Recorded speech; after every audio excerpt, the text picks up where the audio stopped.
il problema poi è perché le conseguenze non ci sono. Cioè, io l'ho detto, a me è sembrata alquanto particolare, ribadisco, non conosco la vicenda nei dettagli, che un ragazzino che utilizza e fa vedere il coltello in una scuola, la conseguenza sia la punizione.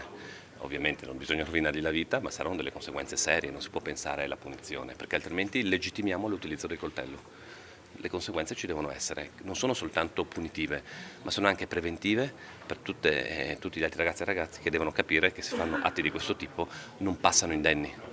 La sottocultura dei Maranza si sta espandendo anche a Trieste e in tutto il Friuli Venezia Giulia, dai coltelli a scuola alle rapine in pieno centro, giovani che prendono di mira i coetanei facendosi consegnare scarpe e giubbotti, e poi intimidazioni e controllo del territorio come nelle stazioni di Udine e Pordenone, fino ai nascondigli per le armi, un vero e proprio arsenale, quello trovato dalla troupe di Tele4 fra le siepi di Piazza del Perugino a Trieste. La risposta deve essere dura sia in chiave repressiva che preventiva, sottolinea il governatore della regione Massimiliano Federica.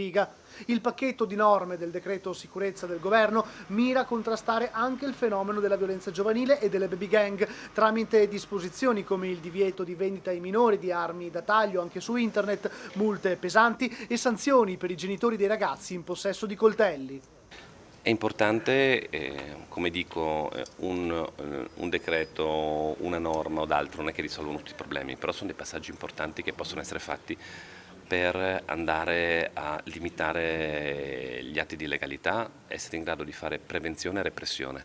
che sono due fattori che devono camminare sullo stesso binario. Penso che il governo faccia bene a lavorare in questa direzione, penso all'allarme che c'è anche tra i nostri ragazzi e le nostre ragazze, per esempio per l'utilizzo di coltelli o armi da taglio, che abbiamo visto episodi anche nei nostri territori, fortunatamente che non si sono tramutati in episodi drammatici come in altre parti d'Italia, ma che giustamente allarmano le persone e che dobbiamo assolutamente andare a bloccare, perché comportamenti del genere